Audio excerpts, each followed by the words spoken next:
Residents of a condominium complex in Temple Hills continue to put their lives back together after being forced out of their homes just a few days ago. Good evening. This is CTV News for Thursday, August 24th. I'm Denise Douglas. Glad you could join us. More on that story in a moment. But first, the FBI raids 2 locations in Prince George's County and 1 in the district in an alleged credit card fraud scheme. The FBI just moments ago released a criminal complaint naming 12 people as defendants in the conspiracy that involves the online purchase of stolen credit card numbers and much more. Sources also tell us that the ASPCA was at the scene in the 8600 block of Devon Hills Drive in Fort Washington, and the dogs were confiscated, although the original search warrant did not mention animals. A Hillcrest Heights location was also raided in the 2400 block of St. Clair Drive. We'll have much more on this story tomorrow on CTV News. Maryland continues to crack down on people who smuggle liquor and tobacco products into the state. Last year, agents confiscated millions of cigarettes and hundreds of gallons of alcohol, making arrests along the way. More from CTV News reporter Bruce DePoit. This is just some of the alcohol and tobacco that state agents seized from smugglers in fiscal 2017. Name brand items that lack the official stamps showing that state taxes have been collected. The national trends show that this is a very lucrative exercise. The criminal penalties are not as great as they should be, and so folks that engage in heroin trafficking and other lucrative criminal activity see this as something that's, if anything, more lucrative. Because Virginia's tax on cigarettes is $3 per carton and Maryland's is $20, authorities say the incentive to cheat is strong.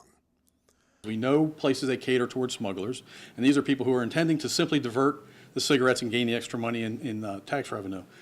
Drive to Virginia, we watch them load up their vehicle with the cigarettes. It's usually an unassuming vehicle, maybe a minivan with some seats removed, put 30 or 40 cases in it, and we follow them into Maryland. Comptroller Francho hopes events like this serve as a deterrent to would-be smugglers. We're really, I think, protecting the public from underage smoking and drinking, number one. Number two, these criminals, as Jeff noted, are involved in lots of other nefarious activity. So what happens to all this stuff? In the short term, it gets held here in the vault to serve as evidence in court. Then the alcohol will often get sold at auction.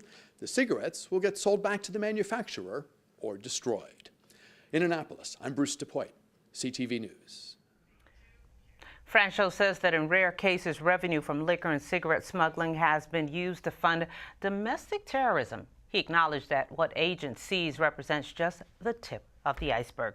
Residents at the troubled Lynn Hill condominium complex have now moved out. According to reports, police are allowing tenants who are registered with the Department of Social Services to go back into their homes and to get whatever they may have left behind. Fire Chief Benjamin Barksdale deemed the 2 buildings are unsafe and gave residents until noon yesterday to evacuate. Gloria Brown Burnett says the agency has been working to place individuals into hotels and helping them find permanent housing. Someone is actively engaged with us in receiving case management and looking for a longer-term option, we will make sure that they're housed.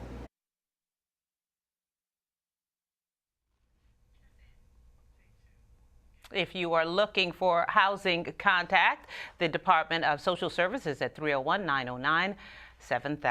An update to a controversial statue as the state ponders the future of the now removed Roger Taney statue. From the State House, Governor Larry Hogan says taking it down was the right thing to do. The Taney Memorial, which honors the man who wrote the 1857 Dred Scott decision, was plucked from its perch by state crews on Friday. Descendants of the Taney and Scott families had called for it to stay, but with the addition of a Dred Scott exhibit to give it context. Senate President Mike Miller criticized the governor for not letting residents have the say-so on whether it should stay. I think most of the criticism was that he refused to take a vote, and he's the only one that did. It was a unanimous vote of the State House Trust, but the Senate President refused to vote, and I think it was a big mistake. And I think I know Senator Muse here in Prince George's County is asking for the Senate to censure him for his actions and his comments. Do you think so? That should happen? I don't know whether it should or not. That's for the Senate to decide, but certainly raised an important issue. Now, Hogan says it's likely the statue will end up in a museum. It's been nearly 3 months since Maryland's House Speaker underwent a liver transplant. Now, Michael Bush says his recovery is almost complete. Bush was diagnosed with a non-alcoholic form of liver disease.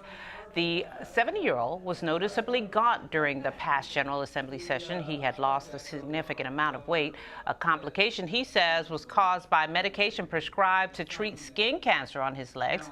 According to the Baltimore Sun, Bush is now considering legislation that would make transplants more accessible in the state. He is also considering a measure that would create a tax credit for living donors in the state. It's been years since Catholic priest William Etchison turned in his Klan sheets for a clergy collar, but the specter of the KKK continues to cast its shadow. Etchison went public with his story Monday in a Catholic newspaper. He said he decided to come forward now about his Klan past because of the violence in Charlottesville. However, the diocese says a freelance reporter had been asking about his past. Etchison was convicted in 1977 of burning a cross at Philip and Barbara Butler's house in College Park. The church is now trying to broker a meeting between the two sides. The Butlers have not said whether they would meet the priest. The couple says they never received the $23,000 that Etchison was ordered to pay.